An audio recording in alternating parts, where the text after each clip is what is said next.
ஆய்வெழுத்து நேயர்களுக்கு அன்பு வணக்கங்கள்.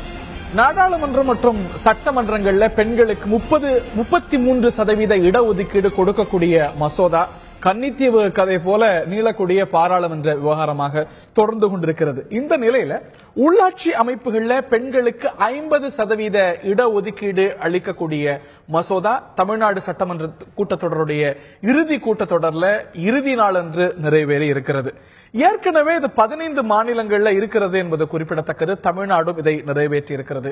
இதன் ஊடாக உள்ளாட்சி அமைப்புகள்ல 50% பெண்கள் வரக்கூடிய வாய்ப்பு ஏற்பட்டிருக்கிறது. இதை கடுமையாக விமர்சிக்கின்றன எதிர்க்கட்சிகள். திராவிட முன்னேற்ற கழகத்துடைய தலைவர் இதை கடுமையாக விமர்சிக்கிறார். இது கொண்டு வரக்கூடிய நேரத்தையும் கேள்வி கேட்கிறார்.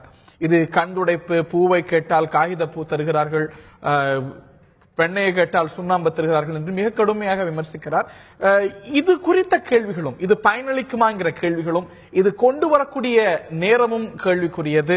இது சார்ந்த கேள்விகள் பல விவாதிப்போம் இன்றைய ஆய்வெழுத்து நிகழ்ச்சியில்.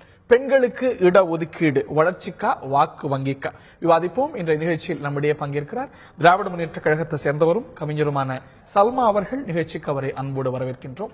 லோக்சத்தா இயக்கத்திலிருந்து நம்முடைய திரு ஜெகதீஸ்வரன் தட்சிணாமூர்த்தி இணைகிறார். அவரை நிகழ்ச்சிக்கு அன்போடு வரவேற்கின்றோம். ஆளும் அதிமுகவுடைய தோழமை இயக்கமான தமிழ் மாநில முஸ்லீம் லீகுடைய தலைவர் திரு ஷேக் தாவூத் அவர்கள் இணைகிறார். அவரை நிகழ்ச்சிக்கு அன்போடு வரவேற்கின்றோம். சமூக ஆர்வலர், அரசியல் விமர்சகர் பானு கோம்ஸ் அவர்கள் இணைகிறார். நிகழ்ச்சிக்கு அவரை அன்போடு வரவேற்கின்றோம்.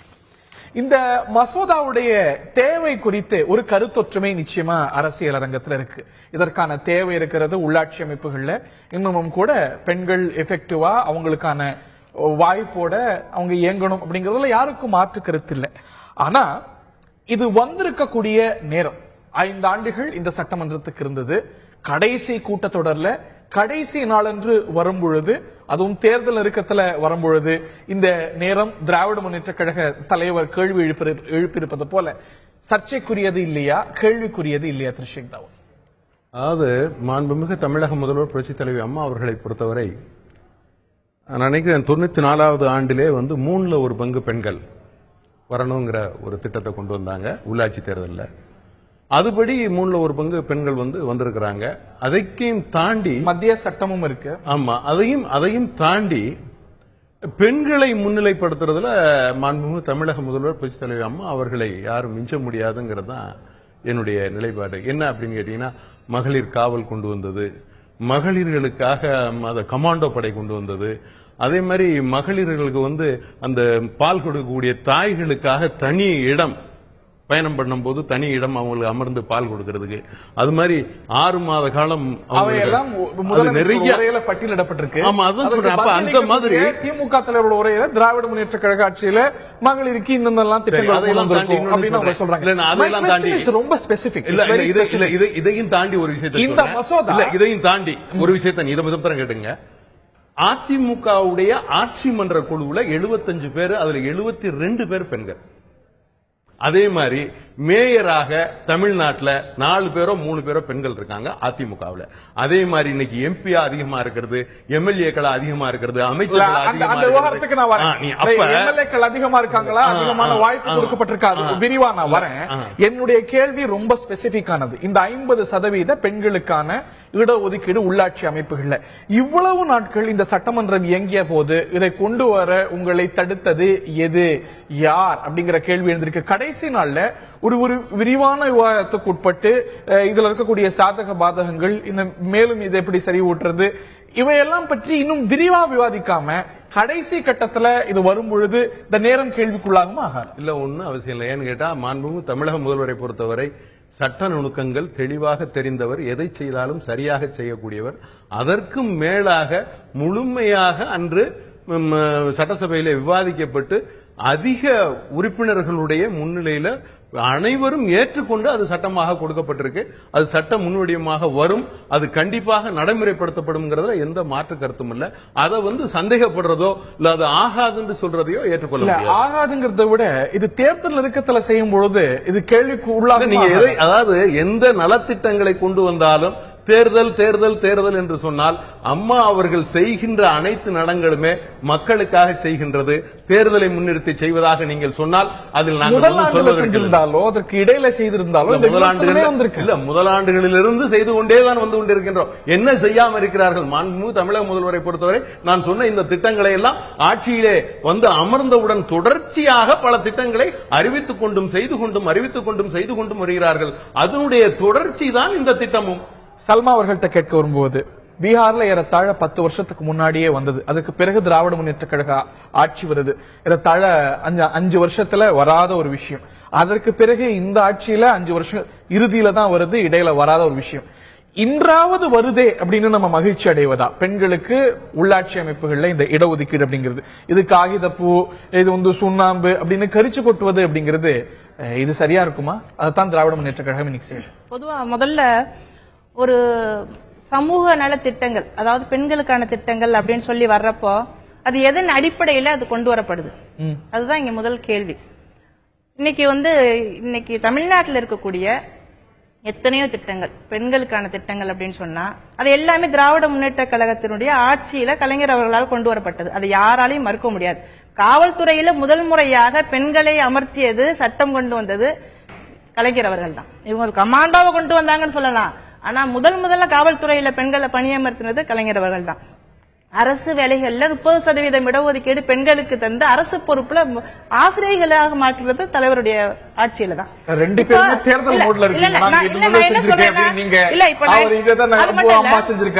என்ன சொல்றேன்னா, இன்னைக்கு இந்த திருமண உதவி திட்டம் அல்லது விதவைகளுக்கான மறுமண திட்டம், இந்த திட்டங்கள் எல்லாமே பெண்களுக்கான இந்த திட்டங்கள் எல்லாம் எதுக்காக கொண்டு வர்றாங்க? நான் என்ன சொல்றேன், அவர் பேசல நீங்க குறுக்கிடல. நான் என்ன சொல்றேன்னா, இப்படி இந்த திட்டங்கள் எல்லாமே முதல்ல 33% இடஒதுக்கீடு திராவிட முன்னேற்ற கழக ஆட்சியில் தான் பெண்களுக்கு உள்ளாட்சி அமைப்புல வழங்கப்படுது. அதுலதான் நான் வெளியில வர்றேன், அதுலதான் வர்றேன் நான். அதனால பெண்களுக்கான எத்தனையோ திட்டங்களை முதல் முறையா கொண்டு வந்தது கலைஞருடைய ஆட்சியில் தான். சொத்துரிமை சட்டம் இந்தியாவிலேயே முதல் முறையாக திராவிட முன்னேற்ற கழகம் கலைஞர் ஆட்சியில அதை அறிமுகப்படுத்துது.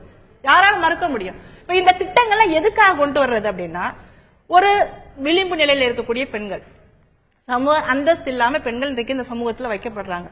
அப்ப இவங்களுக்கெல்லாம் அதிகாரம் வழங்கணும், இவங்களை ஈக்குவலா கொண்டு நடத்தணும் கொண்டு வர்றாங்க. அந்த விளிம்பின பெண்களுக்கு அந்த ஒரு எம்பவர்மெண்ட் கொடுக்காதா? நீங்களே 33% கிரெடிட் கிளைம் பண்றீங்க. இது மாதிரி எல்லாமே கொண்டு வர்றோம். சுய உதவிக்குள்ள எல்லாமே கொண்டு வர்றது கலைஞருடைய ஆட்சியில் தான். இப்ப என்ன பிரச்சனை அப்படின்னா, இப்ப இந்த 50% பல மாநிலங்கள்ல இருக்கு. பீகார்ல 2005 கொண்டு வந்தாங்க, அதுக்கப்புறம் உத்தரகாண்ட்ல, இப்படி எல்லா இடத்துலயும் இருக்கு. இப்ப முக்கியமா இப்ப நம்ம கிட்ட இருக்கக்கூடிய ஒரு கேள்வி என்னன்னா, இது 2 நாளைக்கு முன்னாடி கொண்டு வந்து இதை உண்மையிலேயே 5 வருஷத்துக்கு முன்னாடி கொண்டு வந்தா சந்தோஷம். பீகார்ல வந்த பிறகு இவையெல்லாம் செய்த கலைஞர் ஆட்சியில 2006 இருந்து 11 வரைக்கும் வரல. இந்த ஆட்சியிலும் 11ல இருந்து 16 இந்த ஒரு கடைசி கூட்டத்தொடருக்கும் வரல. இப்பொழுதாவது வருது அப்படிங்கறது ஒரு கருத்தொற்றுமையோட நான் அது வேற விஷயம். நான் முதல்ல நான் என்ன முன்வைக்கிறேன்னு நினைச்சு சொன்னா, இன்னைக்கு 3.5 கோடி பெண்கள் இன்றைக்கு தமிழகத்துல இருக்காங்க. டாஸ்மாக்ங்கிற ஒரு விஷயம் பர்னிங் இஷ்யூ இன்னைக்கு தமிழ்நாட்டுல. அதுதான் இன்றைக்கு பெண்களுக்கு ஈக்குவலா நாங்க அரசியல் அதிகாரம் தொடரோம்னு சொல்ற ஒரு கட்சி என்ன பண்ணிக்கிட்டு இருக்கு? எத்தனை பெண்களை வாழ்க்கை இன்னைக்கு பாலியல் வன்முறைகள் நடந்துகிட்டு இருக்கு, பெண்களுக்கு எதிரான குற்றங்கள் நடந்துகிட்டு இருக்கு, வன்முறை நடந்துகிட்டு இருக்கு, குடும்ப வன்முறை நடந்துகிட்டு இருக்கு. இதுக்கு எல்லாத்துக்கும் விதவைகளாக பெண்கள் மாறிக்கிட்டு இருக்காங்க அப்படின்னா, ஒட்டுமொத்த சமூகமும் இன்னைக்கு பாதிக்கப்படக்கூடிய நிலையில இருக்கு. பெண்கள், பெண் சமூகம் பாதிக்கப்படக்கூடிய ஒரு நிலை இருக்கு. பெண்கள் கேட்பது மதுவிலக்கு, அவர்கள் கேட்பது வெண்ணெய், வந்திருக்கிறது சுண்ணாம்பு.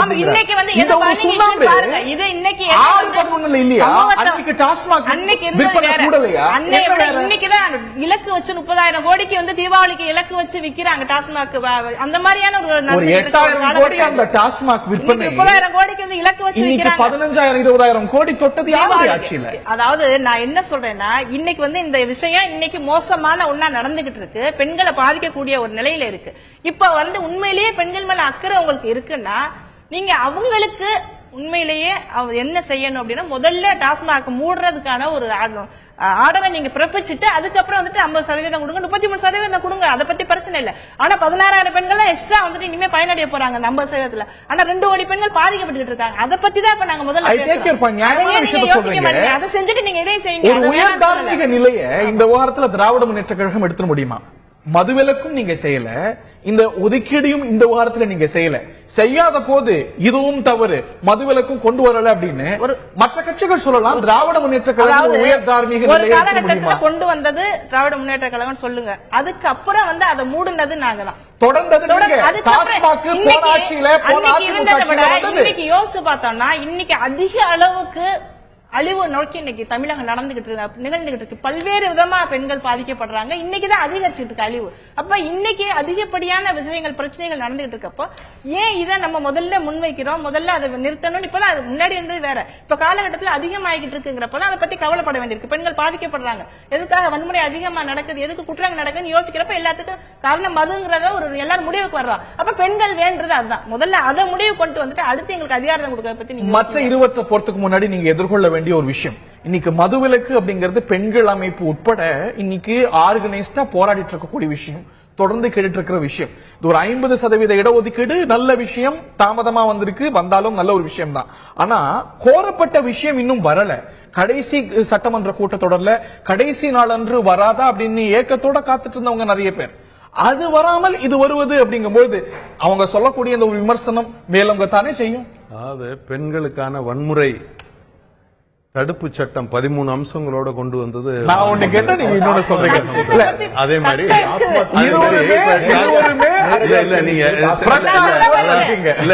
நீங்க டாஸ்மார்க்க பத்தி கேக்குறீங்க. நம்ம இத வந்து பலமுறை நாங்க இப்ப நம்ம பேசியிருக்கோம். இதுல அரசுனுடைய கொள்கை முடிவு இப்ப இவங்க ஆட்சியில, அதாவது அதிமுக ஆட்சியில இருக்கிற போது அரசனுடைய கொள்கை முடிவை செயல்படுத்துறோம். திமுக ஆட்சியில இருக்கும் போது அவங்க அரசனுடைய கொள்கை முடிவை அவங்க செயல்படுத்தல. இப்ப வெளியில இருக்கும் போது வந்தவண்ண மது உலகுக்கு முதல் கையெழுத்து இவங்களும் சொல்றாங்க, அன்புமணி ராமதாஸ் சொல்றாரு, எல்லாருமே முதல் கையெழுத்துன்னு சொல்றாங்க. ஆனா மாண்புமிகு தமிழக முதல்வர் புரட்சித் தலைவி அம்மா அவர்களை பொறுத்தவரை இது அரசனுடைய கொள்கை முடிவாக இருக்கிறது. சுற்றி எல்லா ஸ்டேட்லயும் வந்து மது இருக்கு, நம்ம மாத்திரம் அதை பண்ண முடியாதுங்கிறத மாண்புமிகு ஆயத்தீர்வை அமைச்சர் நத்தம் விஸ்வநாதன் அவர்கள் சட்டசபையிலே தெளிவாக அதை சொல்றாங்க. தொடர் கோரிக்கை வைத்து அதனால இங்க வந்து மதுவிலக்கு வேணும் அப்படிங்கிற ஒரு பார்வை இருக்கு. மது பரவலாக்கும் குறையணும் அப்படிங்கிறது தான் பெண்களுடைய எண்ணமா இருக்குன்னு பல கருத்து கணிப்புகள், இந்த தொலைக்காட்சியோட கருத்து கணிப்பு உட்பட சொல்ல விஷயம். ஒரு பரிசீலிக்கத்தக்க ஒரு விஷயமா அது பார்த்திருந்தால் நாடு போற்றிருக்காத முதலமைச்சர். அரசியல் கட்சிகள் மட்டும் போராடல, மாணவர்கள் போராடுறாங்க, சமூக அமைப்புகள் போராடுது, பெண்கள் அமைப்புகள் போராடுது. அதுக்குதான் கேள்வி. இதற்கு பின்னணியில பூரா எதிர்கட்சிகள் தான் இருக்கு. இந்த இதை தூண்டி விடுறது யாரு? அரசியல் கட்சிகளும் எதிர்கட்சிகளும் தான் இதை தூண்டி விட்டுட்டு இருக்காங்க. அவங்க ஆட்சியில இருக்கும்போது இதை பத்தி பேச மாட்டாங்க. ஆட்சியினுடைய இதுல வெளியே வந்துட்டாங்கன்னா இதெல்லாம் பேசுவாங்க, இது சரி அது சரின்றதெல்லாம் சொல்லுவாங்க. இது மாண்புமிகு தமிழக முதல்வர் புரட்சித் தலைவி அம்மா அவர்களுடைய கவனத்துக்கு போகும். அவங்க என்ன செய்யணுங்கிறத சரியா செய்வாங்க. அது வந்து அரசுடைய கொள்கை முடிவு, அதை நம்ம எல்லாரும் பேசத்தான் முடியும். அவங்க தான் அதுல தீர்மானிக்கணும். அதுல வந்து மாண்புமிகு அமைச்சர் நத்தம் விஸ்வநாதன் அவர்கள் சட்டசபையில அதை தெளிவாக சொல்லி இருக்கிறாங்க. அது இப்போதைக்கு சாத்தியம் இல்லைங்கிறது. அதனால நம்ம அதுல எந்த முடிவும் நம்ம சொல்றதுக்கு இல்ல. யாருடைய கருத்தை சொன்னாலும் அம்மா அவர்கள் முடிவெடுத்தால் தான் அதுல தீர்க்கம் வரும். தேர்தல் நோட்டிபிகேஷன் வரத்துக்கு நாட்கள் நெருங்கி கொண்டே வருது. அதற்குள்ள ஒரு முடிவு சாத்தியமா அப்படின்னா வாய்ப்பு ரொம்ப குறைவதான் தெரியுது. திரு ஜெகதீஸ்வரன் அவர்கள்ட்ட கேட்க வரும்போது, இந்த ஒரு 33% இடஒதுக்கீடு ஏற்கனவே அமல்ல உள்ளாட்சி அமைப்புகள்ல இருக்கு. இன்னைக்கு 50% இடஒதுக்கீடு 15 மாநிலங்கள்ல செயலாக்கத்துல இருக்கு, பீகார் தொடங்கி. இன்னைக்கு இந்த ஒரு இடஒதுக்கீடு உள்ளாட்சி அமைப்புகள்ல பெண்களுக்கு செயலாக்கத்துல பயனளிக்கக்கூடிய ஒரு விஷயம் நினைக்கிறீங்களா? நதர் காஸ்மெட்டிக் மூவ்னு கருதுறீங்களா? அதாவது இது முதல்ல இந்த சட்டம் வரவேற்க வேண்டியதான். இது வந்து பொலிட்டிக்கல் ரீசன்ஸ் இருக்கா, அரசியல் காரணங்கள் இருக்குன்னா அரசியல் காரணங்கள் நிச்சயமா இருக்கு. இது விவாதிக்கப்பட்டு வந்திருந்தாலும் திரும்ப அரசியல் காரணங்கள் தான் சொல்ல போறோம். எல்லா கட்சிகளும் ஒத்துக்கு தான் போறாங்க. ஆனா என்ன ஒரு குறைனா, இது இப்படி நம்ம விவாதம் இப்படி ஒரு தொலைக்காட்சியில நடத்துற விவாதத்தை அங்கே நடத்தி இருந்தாங்கன்னா இன்னும் பெட்டரா என்னென்ன பண்ணிருக்கணும். உண்மையிலேயே எல்லா அரசியல் கட்சிகளுக்கும் பெண்களை அதிகாரப்படுத்துவதுதான் முக்கியமான நோக்கமாக இருந்திருந்தால் அவங்க எல்லாமே விவாதிச்சிருந்தாங்கன்னா இன்னும் பெட்டரா வந்திருக்கும் அப்படிங்கறத அவர் கருத்து. நீங்க கேட்ட கேள்விக்கு நான் சில ஸ்டாட்டிஸ்டிக்ஸோட உள்ள போகணும்னு நினைக்கிறேன். நீங்க வந்து வேர்ல்டு எக்கனாமிக் ஃபாரம்ல ஒரு 4 பாராமீட்டர்ல இந்தியாவோட ரேங்க் வந்து 136 நாடுகள் 108. 4 பாராமீட்டர்னா லேபர் பார்ட்டிசிபேஷன் எந்த அளவுக்குன்னு, அப்புறம் அவங்களோட கல்வி, 3வது பொலிட்டிக்கல் பார்ட்டிசிபேஷன் அரசியல்ல எந்த அளவுக்கு அவங்க பங்கெடுக்கிறாங்க, 4வது அவங்களுடைய ஹெல்த். இந்த 4 விஷயங்களை வச்சு 108வது ரேங்க்ல இருக்கும். அதே மாதிரி யுஎனோட ரேங்க்ல ஒரு 3 இண்டிகேட்டர் வச்சிருக்காங்க, லேபர் பார்ட்டிசிபேஷன், ஹெல்த், எம்பவர்மெண்ட். இது 3லையும் பாத்தீங்கன்னா 130வது ரேங்க்ல இருக்காங்க. சோ இது ரெண்டுமே என்ன சொல்லுதுன்னா, இன்னைக்கு விமன் வந்து நிச்சயமாக அரசியல்ல வந்து நீங்க அரசியலுக்கு அவங்களை உள்ள கொண்டு வந்தாலும் அந்த டிஸ்கிரிமினேஷன் தொடர்ந்து கொண்டுதான் இருக்கிறது. இன்னைக்கு 33% இருக்கட்டும், 50% இருக்கட்டும், பிரச்சனை என்னன்னு கேட்டீங்கன்னா, இன்னைக்கு உண்மையிலேயே ஒரு வார்டு கவுன்சிலரோ இல்ல பஞ்சாயத்து தலைவரோ ஒரு விமன் ஆனாலும் ஒரு பெண் ஆனாலும் அவங்களோட ப்ராக்ஸி தான் இங்க வேலை செய்யறாங்க. நிறைய இடங்கள்ல இன்னைக்கு வந்து ஒரு கூட்டம் நடக்குது, அந்த கூட்டத்தில் யார் கையெழுத்து போடுறான்னா அந்த பஞ்சாயத்து பிரசிடண்டோட கணவரா இருக்கிறார் இல்ல அப்பாவா. அப்படி பொதுமைப்படுத்த முடியுமா அந்த ஒரு பெரும்பாலான இடங்கள் நடக்கிறது. இப்ப ஒண்ணு இல்ல, இந்த விவாதத்துக்கு போறேன் அப்படிங்கும் போது இன்னைக்கு இப்போ விருதுநகர்ல இருந்து ஒரு பஞ்சாயத்து பிரசிடண்ட் ஒருத்தர் பேசினார், அத்திப்பட்டின பஞ்சாயத்து. அவர் சொன்னா 32 ஊராட்சி மன்றங்கள் இருக்குது, அதுல 9 பஞ்சாயத்து பிரசிடண்ட் பெண்களாக தான் இருக்கிறாங்க. அந்த 9 பேருக்குமே அவங்க வந்து கையெழுத்து போட தெரியாது, அவங்க வந்து கை நாட்டு தான் போடுறாங்க. இது வந்து நான் என்ன சொல்றேன்னா, இது வந்து குறை கிடையாது, நிச்சயமா அது கல்வி அவசியம் தேவைன்னு சொல்றேன். ஆனா நீங்க பெண்களை அதிகாரப்படுத்துறீர்கள் அப்படின்னு சொல்லும் பொழுது நிச்சயமா தேவைப்படுது. இன்னைக்கு ஒரு தீர்மானங்கள் போடுறாங்க, தீர்மானங்களை படிக்க வேண்டிய சூழல் இருக்கு, தீர்மானங்கள் கையெழுத்து போட வேண்டிய சூழல் இருக்கு. அப்ப இந்த மாதிரியான விவாதங்களை இன்னைக்கு முன்னெடுக்கணும்னு நான் சொல்றேன். இன்னைக்கு 33% இது எஃபிஷியன்டா இருக்கா அப்படின்னு ஒரு கேள்வி இருந்து, ஆமா உண்மையில எஃபிஷியன்டா ஒர்க் ஆயிட்டு இருக்கு, இந்த வார்டு கவுன்சிலரா நிறைய விமன் எம்பவர்மெண்ட் நிறைய நடந்திருக்கு, அதுக்கு பிறகு 50% கொண்டு வந்தாங்கன்னா அதுல ஒரு இது பெண்களுக்கு இடஒதுக்கீடு வரும்பொழுது பிராக்சிஸா செயல்படுவாங்க. 33% இடஒதுக்கீடு வந்த போதும், அது செயல்படுத்தப்பட்ட போதும், இயங்கிய போதும் தொடரக்கூடிய ஒரு விமர்சனம் தான். இப்ப ஆண்கள் வந்து அவங்கள இயக்குவாங்க, அவங்களுடைய பிராக்சிஸா அவங்க இயங்குவாங்க அப்படின்னு. இன்னைக்கு தமிழ்நாடு சட்டமன்றத்துல கேள்வி கேட்காத எம்எல்ஏக்கள் நிறைய பேருக்கு தர்ம சங்கடத்தை கொடுக்கும். இரு தரப்புலயுமே கேட்காத எம்எல்ஏக்கள்ல 95% பேர் அங்க இருக்கக்கூடிய பெண் எம்எல்ஏக்கள் இல்ல, ஆண் எம்எல்ஏக்கள். இன்னைக்கு சட்டமன்றத்திலையும் நாடாளுமன்றத்திலையும் வெறும் மேசையை தட்டிட்டு கேள்வி கேட்காத, விவாதத்துல பங்கேற்காதவங்க அவங்க ஆண்கள்.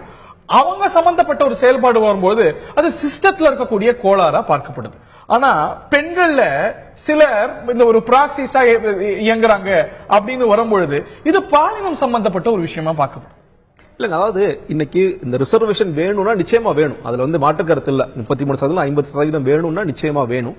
நீங்க கேட்கும் போது நீங்க சட்டமன்றத்துல இருக்கிற மொத்த நம்பர்ஸ்ல நீங்க ஆண்கள் எவ்வளவு பெண்கள் எவ்வளவு பாக்கணும், நீங்க வந்து மிக குறைவு, ரொம்ப ரொம்ப குறைவு. இப்ப ஐயா சொல்லும் போது லெஜிஸ்லேச்சர்ல நாங்க நிறைய கொடுத்திருக்கோம். நான் வந்து அத குறைவுங்கிறத தாண்டி அவங்களுடைய செயலின்மை அப்படின்னு வரும்பொழுது, இல்லாட்டி அவங்க செயல்படலன்னா சிஸ்டத்துல பிரச்சனை, இந்த அரசியல் கட்சிகளுடைய கலாச்சாரம் இது இப்படி எங்குதுங்கிறோம். அதுவே ஒரு பெண்ணுடைய செயல்பாடு, ஒரு பெண் நிர்வாகியுடைய செயல்பாடு அப்படின்னு வரும்போது இவங்க பெண்ணு இந்த ஒதுக்கீடுனால வந்து ஒரு பிரச்சனை இல்ல, இவங்களை இயக்குறாங்க, அவங்களுக்கு கையெழுத்து போடல, இதே கைநாட்டு ஒரு ஆண் வைத்திருக்கிறார் அப்படிங்கும் போது அது ஒரு பாலினம் சம்பந்தப்பட்ட விஷயமா நம்ம பார்த்திருக்க மாட்டோமே. இல்ல, அதாவது நான் என்ன சொன்னா, பெரும்பாலான இடங்களில் என்ன நடக்கிறது அப்படிங்கறத நான் பார்க்கிறேன். இன்னைக்கு இன்னும் சொல்ல போனா சில நேரங்கள்ல இன்னைக்கு சென்னை கார்பரேஷன்ல இருக்கிற சில கவுன்சிலர் வந்து ரொம்பவே ஜாஸ்தியான வேலையும் பாக்குறாங்க. இன்னைக்கு ஆண்கள் எந்த அளவுக்கு கட்ட பஞ்சாயத்து பண்றாங்க, அதே அளவுக்கு இறங்கி கட்ட பஞ்சாயத்து பண்ற ஆட்களும் இன்னைக்கு இருக்காங்க.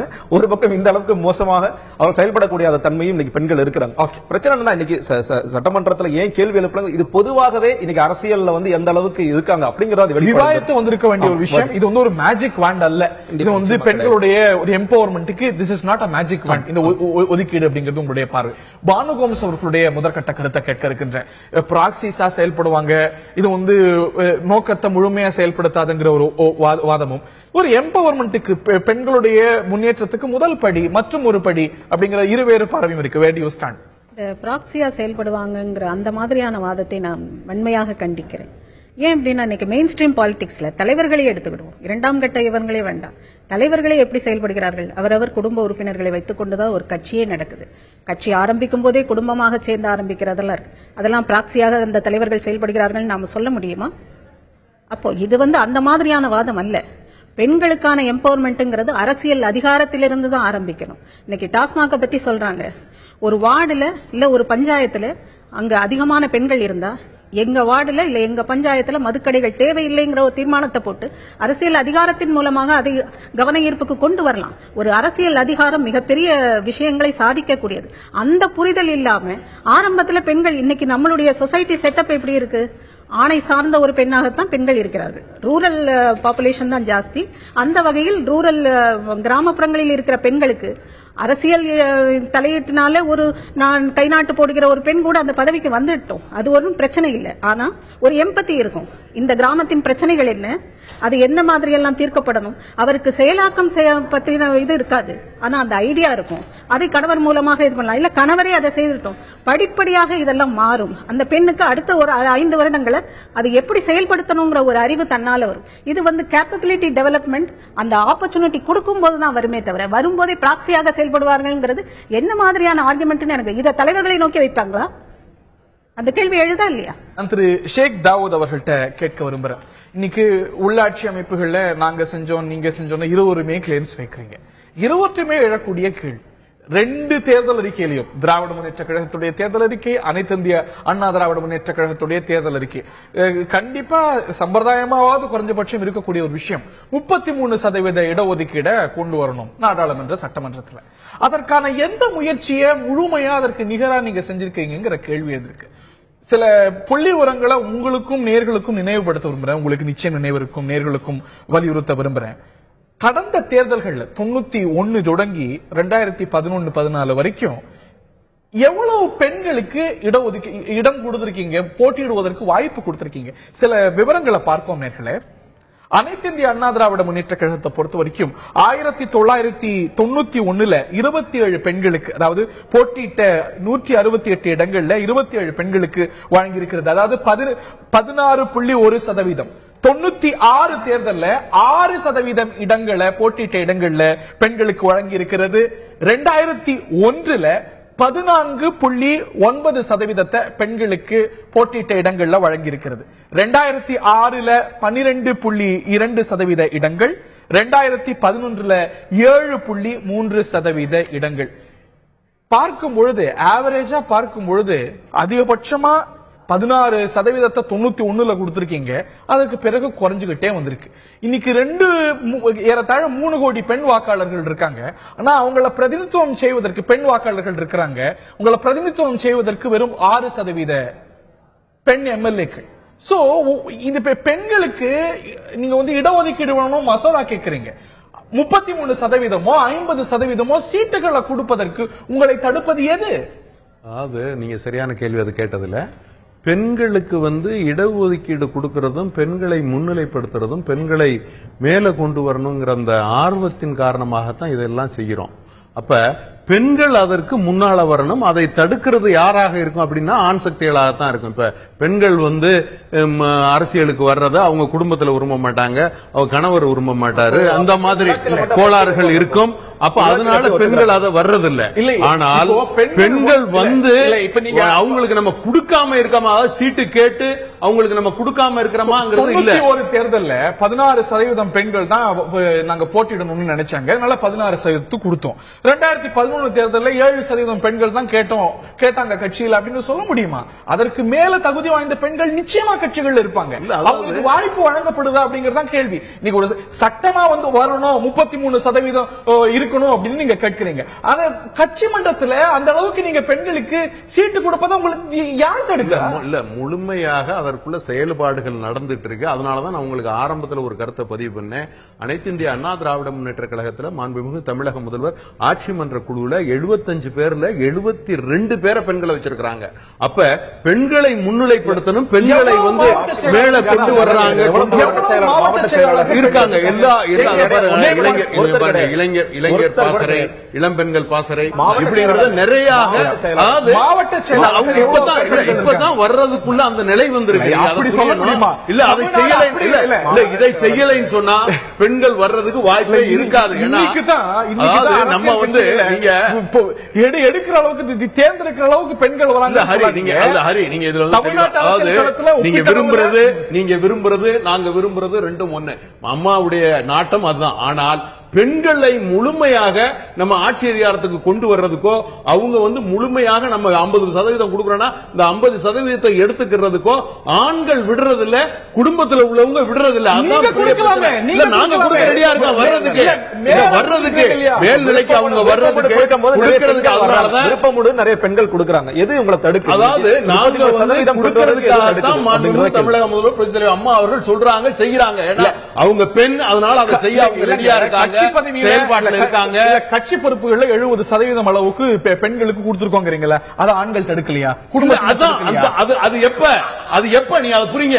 நாளடைவுல இவங்களுடைய முயற்சியின் காரணமாக இந்த ரீச் ஆயிருக்கு. அதனாலதான் 50% இன்னைக்கு ஓகேங்க. அதனாலதான் 2011 தேர்தல் 2011 தேர்தல் கொஞ்சம் கொஞ்சமாக வேட்பாளர்கள் வெறும் 7% கொஞ்சம் கொஞ்சமாக முன்னேறி வந்திருக்காங்க. கொஞ்சம் கொஞ்சமாக முன்னேறி வந்திருக்காங்க. 3-4 பேர் மேயரா இருக்காங்க. அதே மாதிரி எம்பிகள் இருக்காங்க. இப்ப கொஞ்சம் கொஞ்சமாக இவங்க முன்னேறி வந்திருக்காங்க. இந்த முன்னேற்றத்தை 50% வரையும் கொண்டு போறதுக்கு மாண்புமிகு தமிழக முதல்வர் முழு முயற்சியாக உள்ளாட்சி அமைப்புகள் எல்லாம் கொடுக்கிறது. சட்டமன்ற நாடாளுமன்றத்தில் ஏன் நீங்க கொடுக்கல? இல்ல கொண்டு வருவாங்க. அதை கொண்டு வருவாங்க. கொண்டு வருவாங்க. அதற்கு நான் சொல்றது என்னன்னு கேட்டீங்கன்னா, தடையாக இருக்கிறது. இல்ல தடையாக இருக்கிறது. அதாவது அதுதான் சொல்றாங்க. தடையாக இருக்கிறது குடும்பங்க. இல்லங்க அவங்களுடைய கணவர்மார்கள் ஆண்கள் தான் தடையாக இருக்க மாட்டாங்க. பெண்களை முன்னேற்றத்துக்கு யார் தடையா இருக்காங்கன்னா ஆண்கள் தான் தடையா இருக்காங்க. கண்டிப்பாக இல்லைன்னா அவங்க வந்தாங்கன்னா அதை கண்டிப்பாக செய்வோம். இந்த ஆர்குமெண்ட் சரியானு தெரியல. பானுக்கும் சுருக்கமான குறுக்கீடு. என்ன பிரச்சனையா பாக்குறேன்னா, எல்லா கட்சிக்கும் இதுல ஒரு பிரச்சனை இருக்கு. என்ன அப்படின்னா, இன்னைக்கு மாவட்ட செயலாளர்கள் பெரிய பெரிய மாநாடுகளும் அந்தந்த மாவட்ட செயலாளர்கள் எடுத்து நடத்துறாங்க. எவ்வளவு செலவழித்து, எத்தனை கோடிகளை செலவழித்து ஒரு மாநாடு நடத்தப்படுகிறது. அந்த மாதிரி ஒவ்வொரு மாவட்ட செயலாளரும் கட்சியில கட்சிக்காக, கட்சி தலைவர்களுக்காக தேர்தலுக்கு முன்னாலும் தேர்தலுக்கு பின்னும் செலவழிக்க வேண்டிய தொகைங்கிறது மிக அதிகம். பெண்களுக்கு அந்த மாதிரியான ஒரு பொருளாதார பலம் இருக்குதான்னா, பெண்களுக்கு தனிப்பட்ட முறையில் அந்த மாதிரியான பொருளாதார பலம் இல்ல. இது ஒரு முக்கியமான இன்னைக்கு எலெக்ஷன்ல நிக்கணும். இன்னைக்கு எலெக்ஷன்ல நிக்கணும்னா, ஒரு எம்எல்ஏ தேர்தலில் நிக்கணும்னா செலவழிக்க வேண்டிய தொகை எவ்வளவு? அந்த தொகையை பெண்கள் எங்க போய் இருப்பாங்க? ஆக பொருளாதார பலம் இல்லாத நிலைதான் பெண்களை அரசியல்ல இந்த மாதிரி இடஒதுக்கீடுங்கிற ஒரு பிரச்சனை வர்றதுக்கு காரணமே, இடஒதுக்கீடு கொடுத்தாலும் அந்த மாதிரி தொகுதி ஒதுக்கினாதான் பெண்கள் நிறுத்தப்படுவார்கள் அளவுல இருந்து நிக்குது. பொருளாதார பலம் ஒரு மிகப்பெரிய பலவீனம் பெண்கள். மீண்டும் வரேன். திராவிட முன்னேற்ற கழகத்துடைய ட்ராக் ரெக்கார்டு, நம்ம அதிமுகவுடைய ட்ராக் ரெக்கார்டு பார்த்தோம். திராவிட முன்னேற்ற கழகத்துடைய பார்க்கிறதும் ரொம்ப அவசியமான ஒரு விஷயம். திமுக எவ்வளவு பெண் வேட்பாளர்களை நிறுத்தி இருக்கிறது 91 தொடங்கிய சட்டமன்ற தேர்தல்கள் பார்ப்போம். 91 சட்டமன்ற தேர்தலில் திமுக 3.4% பெண்களுக்கு தான் நின்ற இடங்கள்ல ஒதுக்கி இருக்கிறது. 96ல 3.8%, 2001ல 8.7%, 2006ல 9.1%, 2011ல 8.1%. தான் நின்ற இடங்கள்ல இவ்வளவு சதவீதம் இடங்களை மட்டுமே பெண்களுக்கு ஒதுக்கி இருக்கிறது. உங்களுடைய தேர்தல் அறிக்கையிலையும் பெண்களுக்கு இடஒதுக்கீடு 33% சட்டமன்றத்தில் இருக்கணும், நாடாளுமன்றத்தில் இருக்கணும் இருக்கிறது.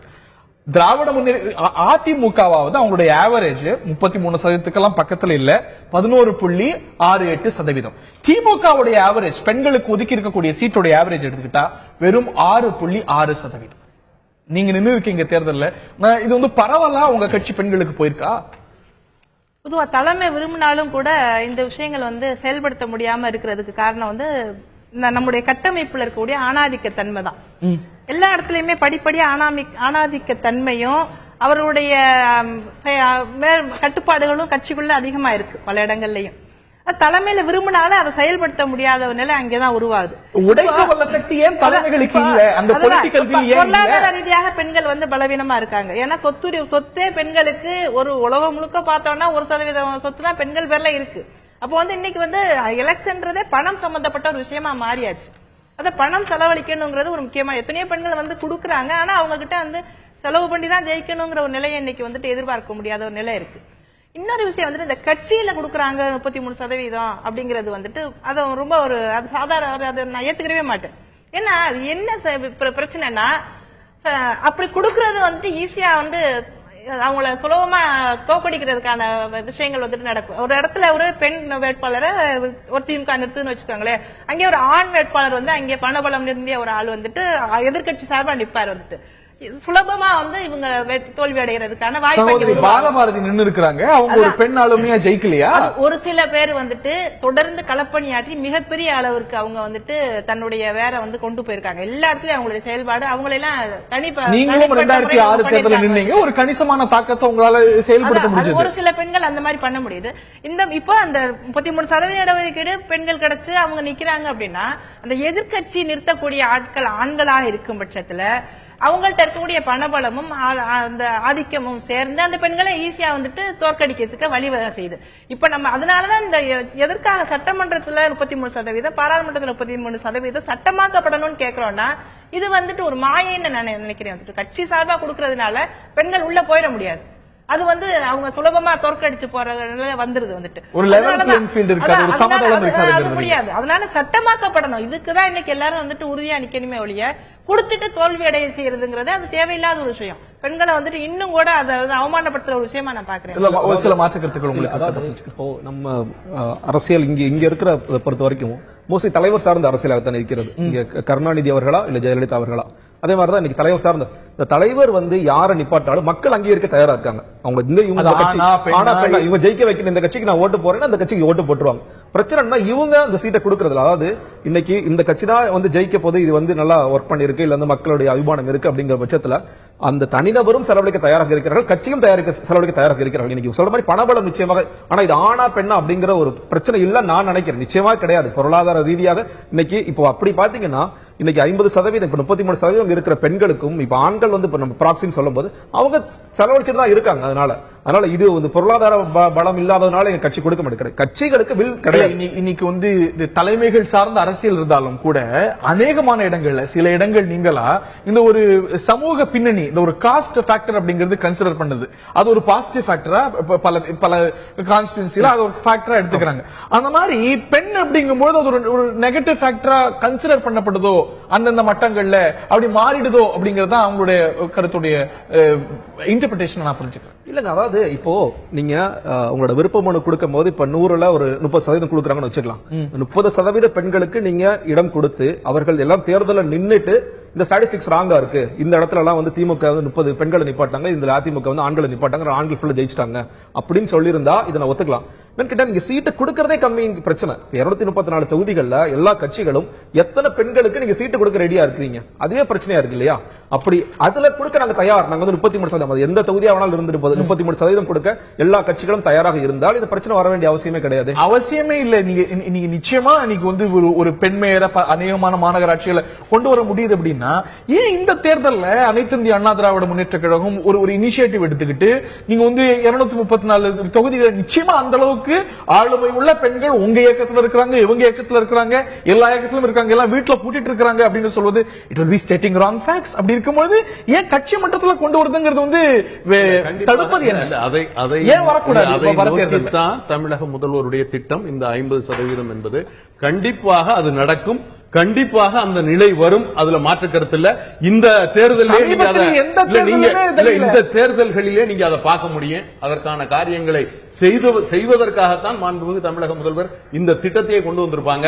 அதனால இந்த தேர்தலிலே நீங்க அதை பார்க்க முடியும். அனைத்து இந்திய அண்ணா திராவிட முன்னேற்ற கழகத்தை பொறுத்தவரை நீங்க வாசிச்ச அந்த குறியீடுகள் புள்ளியிலே உங்களுக்கு தெரிய வரும். அதிகமாக பெண் வாக்காளர்களை பெண் வேட்பாளர்களுக்கு கொடுத்தது யாரு அப்படின்னு கேட்டீங்கன்னா அனைத்து இந்திய அண்ணா திராவிட. அதை இன்னும் மேலோக்கணும்,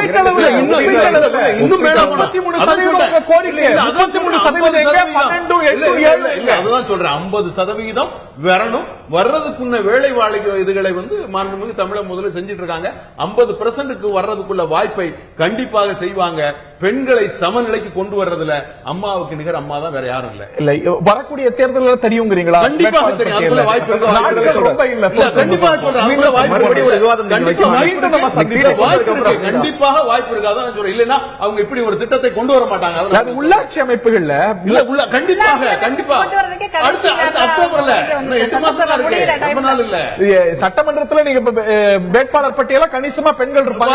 வாய்ப்பு இருக்கு. 33% பக்கத்துல வாய்ப்பு இருக்கு. வர்றதுக்கு வாய்ப்பு இருக்கு சொல்றேன். ஒரு கூட்டணி கட்சி தலைவரா சொல்றாரு, அம்மாவை பொறுத்தவரை வர்றதுக்கு வாய்ப்பு இருக்கு. நான் ஓபனா சொல்றேன். Let us hope. பானுகோம்ஸ் அவர்கள்ட்ட கேட்க வரும்போது இதுக்கு நிச்சயமா மெரிட்ஸ் இருக்கு, இதுல ஒரு கருத்தொற்றுமை இருக்கு. ஆனா அந்த பிளிப் சைடு இன்னைக்கு ஒரு 50%மோ 33%மோ சட்டமன்ற தொகுதிகள் ஒதுக்கப்படுது அப்படின்னா தொகுதிகள் இனங்காணப்படும். வேற தொகுதிகள்ல ஒரு பொட்டன்ஷியல் வேட்பாளர் இருக்கிறாங்க. இன்னைக்கு தூரங்குறிச்சியில சல்மா இருக்கிறாங்க அப்படின்னா அந்த தொகுதி பெண்களுக்கான ரிசர்வ் தொகுதியா இல்ல அப்படின்னா அவங்க அந்த சீட்டு கேட்கும் போது அதான் 50% ஒதுக்கியாச்சே, இந்த தொகுதி ரிசர்வ் சீட் இல்ல, உங்களுக்கு மறுக்கப்படுறதுக்கான வாய்ப்பு இருக்கிறது. ஆக ஒரு வாய்ப்புள்ள ஆளுமைகளுக்கு, பெண் ஆளுமைகளுக்கு அதை தாண்டி இடங்கள்ல சோபிக்காம போறதுக்கான வாய்ப்பும் இருக்கு இல்லையா? சரி, இதை பேசுறதுக்கு முன்னால ஆண்களுக்கு அதிக வாய்ப்புகள் கொடுக்கப்பட்டு இருக்க நேரத்துல பொட்டன்ஷியல் வேட்பாளர்கள், ஆண் வேட்பாளர்களுக்கு தான் வாய்ப்புகள் கொடுக்கப்பட்டு இருக்க. as it is எப்படி நடந்துட்டு இருக்கு? ஆண்கள் எல்லாம் வேட்பாளர்களாக நிறுத்தப்படும் போது அவர்கள் பொட்டன்ஷியல் வேட்பாளர்களா அப்படின்னு பார்த்து நிறுத்துறாங்களா, இல்ல அவர்களுடைய பொருளாதார பலமும் ஜாதி பலமும் பார்த்து வேட்பாளர்களாக? எல்லா பலமும் அந்த தொகுதியோட செல்வாக்கு எல்லாம் பார்க்கப்படுது. பத்தி நீங்க எந்த தூரக்குறிச்சியில கடுமையான பணியை செஞ்சு வச்சிருப்பாங்க, பாலபாரதி திண்டுக்கல்ல செஞ்சு வச்சிருப்பாங்க.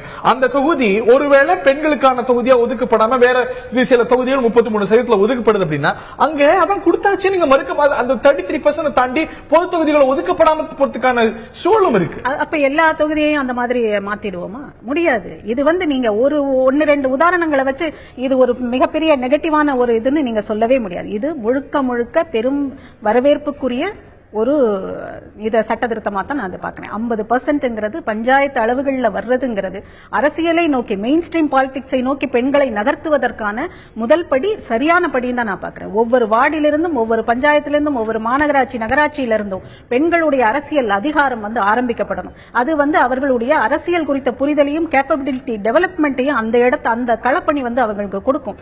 ஓவர் த இயர்ஸ் அவங்க மெயின் ஸ்ட்ரீம் பாலிடிக்ஸை நோக்கி நகர்வாங்க. மிக சிறப்பாக பணி. இன்றைக்கு இருக்கிற ஆண் அரசியல்வாதிகள் எத்தனை வருஷமா அரசியல்ல இருக்கிறாங்க, ஒவ்வொருத்தருடைய செயல்பாட்டு இது என்ன மாதிரி இருக்கு, எல்லாருக்கும் கிரேடு போடுவோமா, என்ன மாதிரி கிரேடு வாங்குவாங்க? அப்போ நீங்க ஒப்பீட்டளவில் பார்த்தால் கூட எனக்கு இதுல ஒரு கேள்வி வருது. 2 கட்சியை மாத்திரம் தான் நீங்க ஒப்பீட்டளவில் நீங்க போட்டு காமிச்சீங்க. கட்சி அளவில் ஒவ்வொரு கட்சியும் பெண்களுக்கு மெயின் ஸ்ட்ரீம் பாலிடிக்ஸ்ல கட்சி அளவில் முக்கிய பதவிகளை பெண்களுக்கு எத்தனை கட்சிகள் எந்த அளவு கொடுத்திருக்கு நீங்க எடுத்து பாத்தீங்கன்னா மிக குறைவாக இருக்கும். சமூக நீதி பேசுகிற கட்சிகளாக இருக்கட்டும், சமூக நீதி பேசாத கட்சிகளாக இருக்கட்டும். அப்ப நீங்க அந்த அளவில் ஒரு ஒப்பீட்டை நீங்க காமிச்சிருந்தீங்கன்னா எனக்கு இன்னும் கொஞ்சம் சாட்டிஸ்ஃபையா இருந்திருக்கும். I agree with you on this.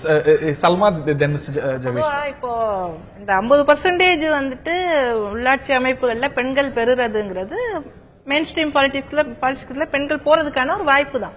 அதை நம்ம மறுக்கவே முடியாது. ஆனா அதுக்கு எதனால இப்ப நம்ம இந்த விஷயத்தை நம்ம கிரிட்டிசைஸ் பண்றோம் அப்படின்னா, ஒண்ணு இன்னைக்கு இந்த ஒரு சமூகத்துல பெண்களுடைய முக்கியமான தேவை என்ன, அதுதான் இப்ப என்ன மேஜர் இஷ்யூ இங்க நடந்துகிட்டு இருக்கு, என்ன தேவை, அதுதான் இங்க கேள்வியா இருக்கு. அந்த கேள்வி வர்றப்பதான் இன்றைக்கு ஒட்டுமொத்த தமிழ்நாட்டில் இருக்கக்கூடிய பெண்களுடைய பிரச்சனையாக மதுங்கிற ஒரு விஷயம் இருந்துகிட்டு இருக்கு. அதுதான் நம்ம திரும்ப திரும்ப பேசுறோம்.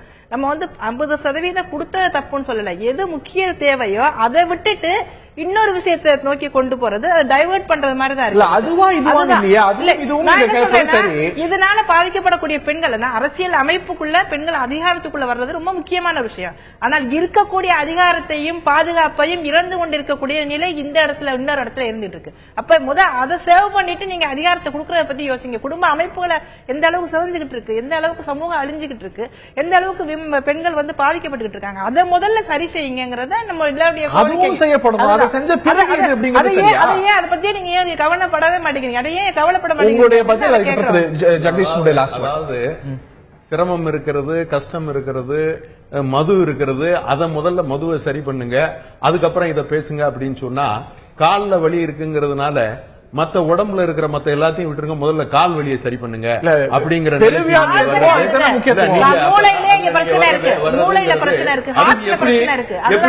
அரசியலுக்காக நீங்க பேசுறதுங்கிறது சரியில்லை. அப்ப நீங்க ஆட்சியில் இருக்கும் போது பெண்களை பத்தி எல்லாம் உங்களுக்கு எந்த கவலையும் இல்லையா? பெண்களை அன்னைக்கு பெண்களை பத்தி எடுக்க முடியுமாங்கிற கொஸ்டின் இருக்கு. 2006 மதுவிலக்கும் நீங்க கொண்டு வரல, மது உற்பத்தி பெருமளவுக்கு கூடிச்சு, நிலைமை வேற. இப்ப பார்த்த குழந்தைகள் வரைக்கும் குடிக்கிறாங்க, ஸ்கூல் பிள்ளைங்க குடிக்க ஆரம்பிச்சிருக்காங்க. பெண்களை மிகப்பெரிய அளவுக்கு வன்முறை, மது விற்பனை ஒரு 7,000-8,000 கோடியிலிருந்து 16,000 18,000 கோடி ஆனது திராவிட முன்னேற்ற கழக ஆட்சியில்.